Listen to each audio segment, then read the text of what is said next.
तर नमस्कार मित्रांनो, स्वागत आहे पुन्हा एकदा आपण बिग बॉस मराठी सीझन 5च्या अजून एकदा बायोग्राफी व्हिडिओमध्ये आपण आलेलो आहे. आणि आपण आज तुम्ही थंबनेलवरती बघितलं असेल तर पुरुषोत्तम दादा पाटील यांची आपण बायोग्राफी सांगणार आहे. त्यांच्या जीवन प्रवासाबद्दल, त्यांची जी सक्सेस स्टोरी आहे ते बिग बॉसपर्यंत कसे पोचले, त्यांचं काय जीवन अनुभव आहे ते सगळ्याबद्दल आपण जाणून घेणार आहे.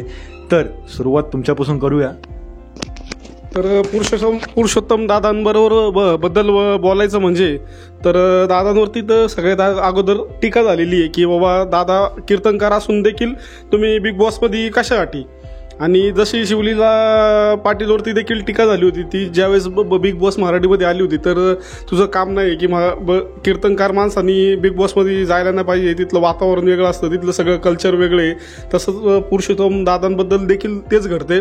तर दादांचं देखील दादांचं वारकरी संप्रदायामध्ये देखील त्यांच्यावरती अशी एक टीका होती की हे नाचून कीर्तन करतात, वेगळ्या पद्धतीने थोडंसं कीर्तन करतात, म्हणजे त्यांची शैली वेगळी असं त्यांच्यावरती थोडीशी टीका होती. पण आता ठीक आहे की प्रत्येक माणसाची एक जीवनशैली आहे, तर प्रत्येक जीवनशैलीनुसार माणूस जडणघडण आणि प्रत्येकाला वाटतं की जसं इंदुरीकर महाराज म्हणतात की माझं कीर्तन म्हणजे विनोदी कीर्तन, म्हणजे माझ्या कीर्तनाला विनोदाची झालर आहे.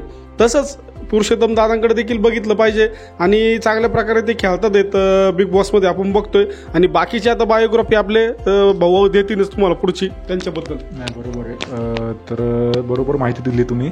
तर पुरुषोत्तम दादा पाटील यांचा जन्म 1 डिसेंबर 1982 मध्ये झालेला आहे. महाराष्ट्रामध्ये त्यांचा जन्म झाला. तर सुरुवातीला त्या अगदी एकदम मध्यमवर्गीय कुटुंबामध्ये त्यांचा जन्म झाला. सुरुवातीपासूनच त्यांची नाट्य क्षेत्र आणि कला क्षेत्राकडे त्यांची आवड असायची. तर बरेचशा त्यांनी सुरुवातीपासूनच त्यांनी नाटकांमध्ये भाग घेतला. त्याच्यानंतर वारकरी संप्रदायामध्ये त्यांनी तेव्हापासूनच लहानपणापासूनच त्यांचं एक ओढ असायची. त्यांनी तेव्हापासूनच त्यांना ज्ञानेश्वरी म्हणा किंवा बरेचसे असे ग्रंथ त्यांनी तेव्हापासूनच वाचले. नंतर मग त्यांनी एक बऱ्याचशा आपल्याला त्या नाटकांमध्ये त्यांचं एक आवड म्हणून त्यांनी ती जपली. बऱ्याचशा नाटकांमध्ये दिसले, छोट्या मोठ्या सिरियल्समध्ये त्यांना छोटेफार रोल भेटले. पण त्याच्यानंतर ते सगळ्यात प्रसिद्ध झाले म्हणजे त्यांच्या ते नृत्यामुळं. तर नृत्य ते सोबत सादर करणार, तर त्याच्यामध्ये हे झाले. आता पुरुषोत्तम दादा पाटील यांची बिग बॉस मराठी सीझन 5 मध्ये ही धूमधडाक्यात एंट्री झालेली आहे. तर त्यात एंट्रीमध्येच रितेश दादा देशमुख ते तेव्हा बोलले होते की मी तुम्हाला माऊली बोलणार. तर मी तुम्हाला, त्यांनी हात जोडून त्यांना नमस्कार केला, त्यांनी देखील हात जोडून त्यांना नमस्कार केला.